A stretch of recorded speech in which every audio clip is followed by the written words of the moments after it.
From one sports fan to another, good morning. How are we doing? This is episode 5 of 933 Sports. I was doing my mic check before I started, and I even kind of said to myself, I'm surprised I even got this far. So happy to be here doing episode 5. Really appreciate everybody who's followed along so far. It's been a great conversation starter and stuff, so really appreciate it. Today the big topic's obviously going to be the PGA Championship. We'll get to that in a second. Just a couple of housekeeping things before then. My goal is to try and do like Tuesday and Friday pretty consistently, at least twice a week. So kind of settling into that rhythm. I feel like just settling into that release window is going to be awesome. And then, I'm still figuring it out in terms of my cadence, how I want to address things, how I want to, go about doing it. But, you learn by doing. So I appreciate everybody who's bared with me thus far and going to continue figuring it out and just enjoying the ride. So, like I said, big talking point today is going to be the PGA Championship, just kind of previewing that. And then Friday, obviously, I might, if there are any big stories from the PGA Championship the first day, we'll talk about it, but mainly I want to focus on the NFL schedule release because that drops Thursday night, so there'll be a lot to talk about there. Before we fire into the PGA Championship, I did want to just address some NBA stuff. It's interesting because there's 4 second-round series. 2 of them are already over because of sweeps, 1 for each conference. And the other 2 in each conference, series is tied at 2, going to Game 5. I don't think LeBron's done. The Lakers just lost last night to be eliminated by OKC like everybody thought they would. I don't think that LeBron's done. I think he's going to play another year or 2, especially with how aggressively the Lakers are rumored to be pursuing guys like Giannis. Like, they clearly are, trying to lure LeBron back. I think he's still a Laker next year. I do. I think he wants one legitimate crack at a playoff run with Luka and potentially anybody else they may add. Obviously, they're probably going to be dumping DeAndre Ayton. If they go after Giannis, they might trade Austin Reeves. They might trade Rui. But, LeBron wants one more legitimate, fully healthy squad playoff run. He's not going to end his career with, what he was doing in Cleveland, where he's got Kyrie hurt here, Kevin Love hurt here, and it's costing him rings. He wants at least one more legitimate crack at it. So, I don't think he's done. I'm not saying he's going to get that legitimate crack. I'm just saying, he still feels like he can at least go another year or 2 trying to have that legitimate crack, and he's going to keep going after it. I mean, he dropped 20. He had a double last night. He dropped 24 points, 12 boards. He's still clearly capable. So, and then the Knicks obviously playing great basketball. They just swept the Sixers, which is pretty funny. Philly finally beats Boston, wins that thrilling 7th game, and then New York just wipes the floor with them in the second round. And Philly, do you blow it up? What do you do? Because you're Embiid hasn't even made a conference finals. I mean, do you just nuke it? I personally, I say it's time. I know that's not what, Philly won't say that. They'll say they're closer than they actually are. But if I was them, I'd just nuke the thing and just be done with it. Maybe you don't trade Embiid, but it's Tyrese Maxey, what do you do? It's personally, I just think this iteration of this team has reached its ceiling, and I don't think it's going to be able to go any farther, especially when you look at some of the more well-rounded teams, even in the Eastern Conference. So, and then the Spurs and the Timberwolves, what a series! I was watching Game 4 the other night where Wemby just knocks Naz Reid in the jaw, gets ejected, and then Ant drops 16 or 18 points in the fourth quarter. Just goes off. I mean, pain in both legs, both knees, and just drilling threes, talking smack right in San Antonio's face. Game 5's tonight. It's going to be awesome. And then Donovan Mitchell last night. Whew. Ties the playoff record for most points in a half. Like, he had like 43 points, but he only had 4 points in the first half. He just goes off in the second half. Cleveland's winning that series. I'm just saying it point blank. Because I don't trust the Pistons enough. Like, because if Cade has an off night, and even if he doesn't, like, Cleveland's degree of variance, like, they can just outplay them. They can run them down. And so I think Cleveland wins that series. I think, rest of the playoffs, I think Cleveland wins that series. I do think San Antonio still beats Minnesota because, even with Wemby getting ejected 4 minutes into the second quarter, it took a Herculean effort from the Anthony Edwards in the second half just to win that game. So I think the Spurs win that series. I think OKC wins in like 6 or 7 games against the Spurs. The Knicks beat the Cavs in probably 5 or 6 games. The Knicks look like they're playing better basketball than anybody right now. They just have a team chemistry that's unmatched. They're getting to their spots. They're knocking down their threes. I think they're just the best team in the East. I think that's pretty obvious at this point. And then, I'll tell you right now, Adam Silver is praying for the Knicks to make the finals because he already knows the Thunder are going to be there. He needs the Knicks there to, have that big market. So it'll be fun to see how the playoffs shakes out. Going to go ahead and get into some golf now. Alrighty, so it is PGA Championship week. The tournament tees off in 2 days from the time of this recording.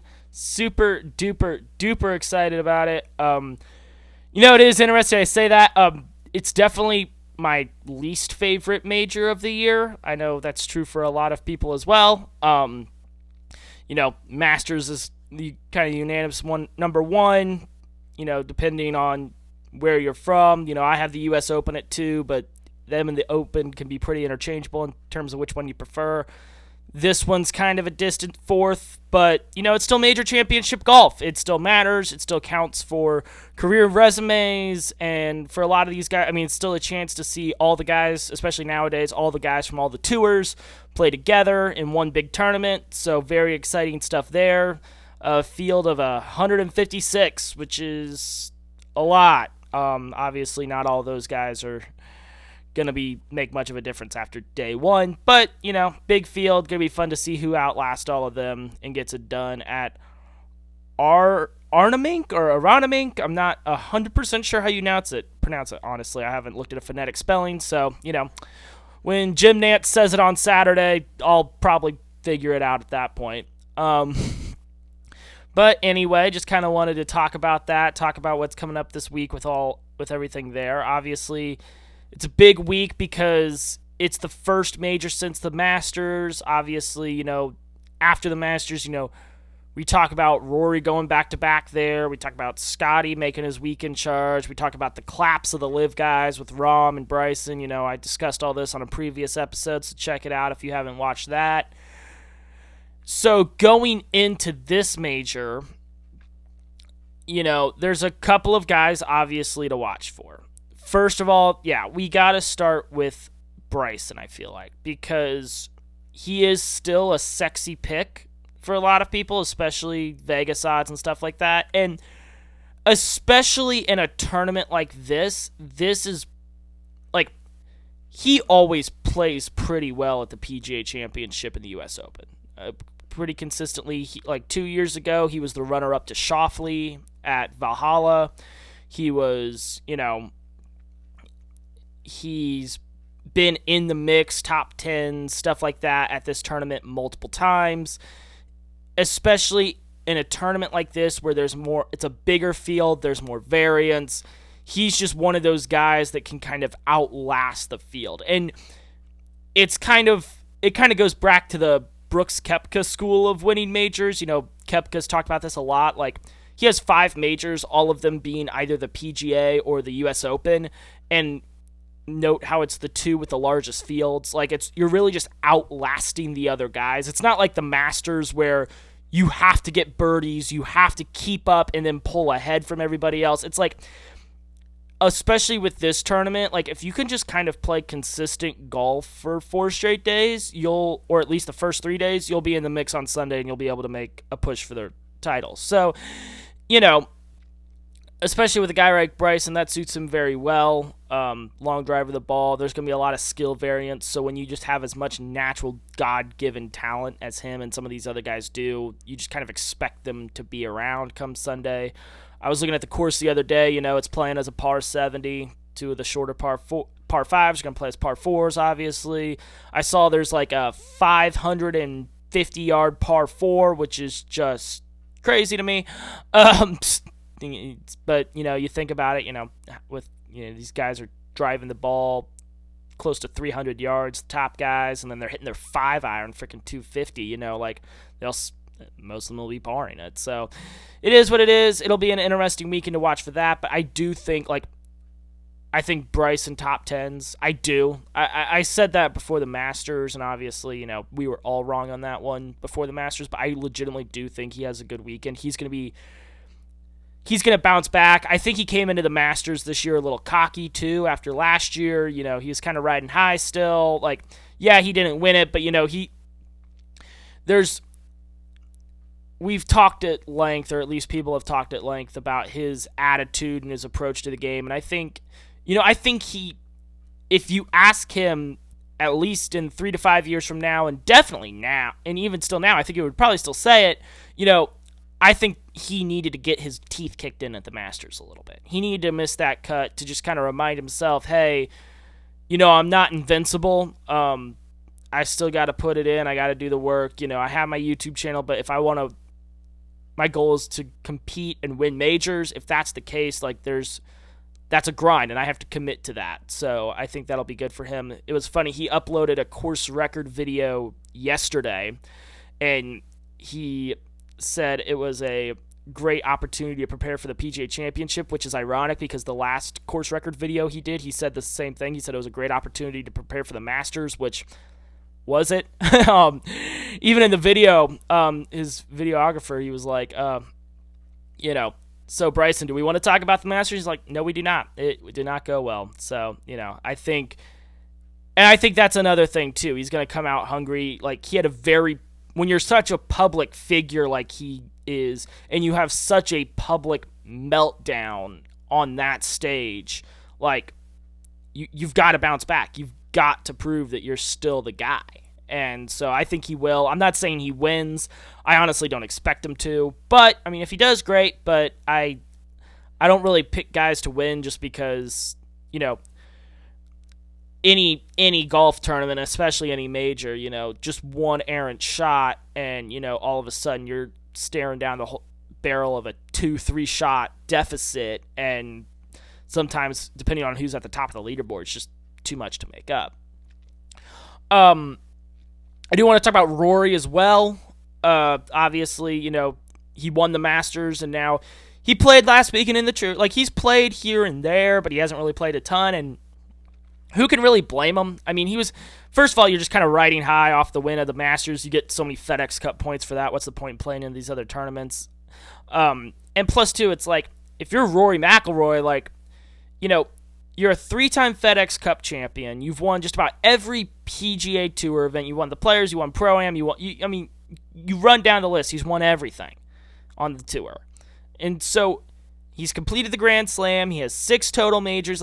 What does the tour have left to offer him? He's just playing in the tour because he wants to. His only goal right now is to win more majors, is to keep adding to that major resume and keep climbing that leaderboard, because that is what will get him into the, all-time great conversation. He already is an all-time great, but this will only increase his standing above those legends, and that's really all he cares about, and I don't blame him. And that's what sets him apart from literally everybody else in the field. And that includes Scotty, that includes everybody, because Scotty doesn't have the Grand Slam. He has the 4 major titles. He is the defending champ this week for the PGA, but, he's still young enough. He doesn't have as many tour wins. He's still 29, building his resume. He's got a great one, obviously, but he is still building it. He's still got a lot that he still wants to try to accomplish. Rory, it's just, how many majors can I win? It's just racking those off, doing as many of those as I can. And so I think now especially, a lot of people talk about how, well, is the Masters the only major he can win going forward, just because of how it's so predicated on course knowledge and your ability to hit certain types of shots, which just fit Rory's game. Going back-to-back at Augusta, he's going to win at least one other non-Masters major in his career before it's all said and done. I would say at least two. If you said, like, take the Masters out of it, he wins one of the other three majors. If you put the over-under at 1.5, I'm taking the over. And so I'm not saying he's going to win this weekend. You look at the size of the field, you look at the degree of variance of the players. Obviously, like, he's going to make the cut. He's going to be a factor coming into the weekend. How much, we'll see. But yeah, I mean, he's one of the all-time greats. Like, why would he not be in that position? And then, of course, I talked about it, Scotty is the defending champion here. And obviously after the weekend he had at Augusta and how he's been kind of playing lately, he went to that playoff with Fitzpatrick the following weekend at Harbor Town. Like, he's hungry. And, obviously the big conversation will be next month at the U.S. Open, his first crack at the career Grand Slam. But hey, if you're Scotty Scheffler, it's like, let's just win every major I possibly can and keep building that resume. He's at 4 right now. Go get number 5. And, like, think about that. He's only 2 back on Rory, and he's 29. Like, we really don't think he can't keep building that resume, keep going up? Because that's is the big thing on his resume, get the U.S. Open. That's the big gap now on his resume. You have to win that one, especially because some people consider it the hardest one. And so that's important, but even still, it's like, just keep winning. Just keep doing your thing.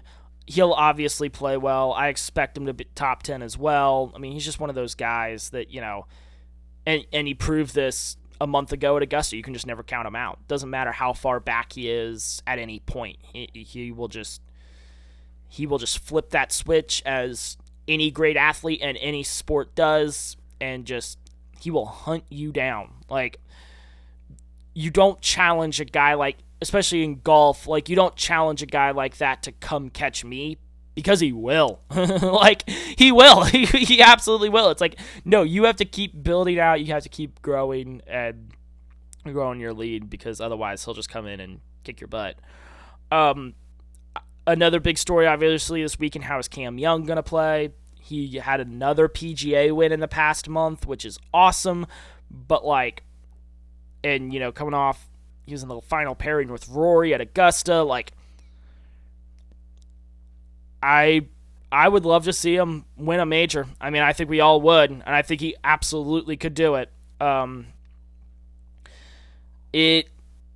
He's one of the bright young stars. I think it would be good for the game of golf if he wins a major sooner rather than later, because of his age, because of, he's kind of emerging as one of the bright stars of the tour. Like, and so because of that, it's like, at this point, he just needs to start rattling off some majors, not just for his own star power, but for the tours as well. They need that publicity of another young guy that they're bringing up.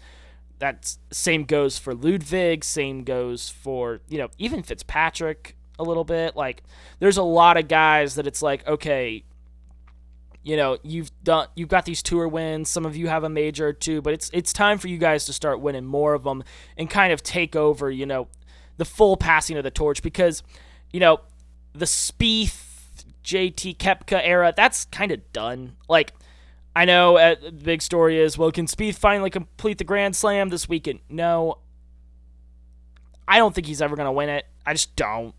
Like, and it's not anything against him. It's just, at this point in his career, it would take something truly magical. It's not like Rory at the Masters where, he's played that course so many times. Rory's just also a naturally better and more talented golfer than he is. I keep hitting this table, jeez.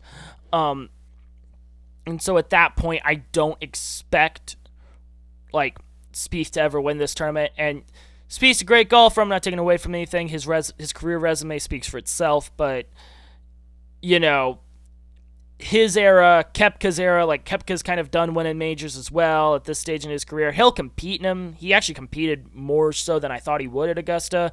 And he'll compete this weekend as well. Like, these guys make the cut, maybe at best like top 20, but they're not going to be like, it's not going to be 2 p.m. on Sunday and we're like, oh, wow, they have a real shot at, making a run at this thing. And that's just not going to happen at this point. And that's okay. That's fine. And so this kind of goes back to the conversation earlier. We talked about Koepka, I bring him up. It's like, okay, it's his second major after returning to the PGA. He played pretty well relative to his LIV peers at Augusta. I saw the stats the other day. There are 11 LIV golfers in the field this weekend. Only 11, which is kind of crazy, out of 152, 156. Like, you have the world's top 100, all 100 of them, and then plus some other guys, but only 11 LIV golfers. And, of course, part of this is because, everybody's fleeing LIV. It is kind of a funny moment for the PGA Tour guys this weekend, especially like Rory and some of those guys, to kind of look across the course at Bryson and Rob and be like, see, we told you this thing wasn't going to work. And like, those LIV guys cared. They're set for life. They have generational wealth and then some. So, why do they care if the league's going under or not? They already made their money. They don't care. But even still, it is kind of a, hey, we told you this thing wasn't going to work out. So, and now you're going to come crying and come trying to get back to us, which, which is another interesting point of, if you've been paying attention, like Bryson and Rahm's top people have already talked to the top people from the PGA about possibly returning. The PGA has been more open about how much of tournament footage you can actually post and put in like videos. Bryson DeChambeau, like they're trying to be more accommodating so that way guys like Bryson can still do both and doesn't really have the same gives them not the same reason for leaving the PGA like they did originally. And so it's going to be a fun weekend. I'm really looking forward to it. It's kind of, like I said, this one's just kind of hard to gauge as well because, the U.S. Open, obviously, a lot of the American players. The Open is more for the European players. Like, there's that, like, kind of Ryder Cup divide there, and so you can kind of gauge a little bit better of who's going to have a shot here or there. This one's pretty open. I think one guy that's not getting talked about enough is Schauffele. I think he could play pretty well this weekend. He's always just kind of there in these tournaments. He won this tournament 2 years ago, like I brought up earlier, at Valhalla. And so, like, he's always a factor, like, varying degrees of level of factor, but he always is one just because he is one of the top golfers in the world. So, there's a lot of guys, but, and too, one of these random guys could just have a really hot weekend, and they could just play really well, and all of a sudden on Sunday they're in the final group, and CBS is having to do a 10-minute segment just explaining who the hell this guy is. I don't foresee that.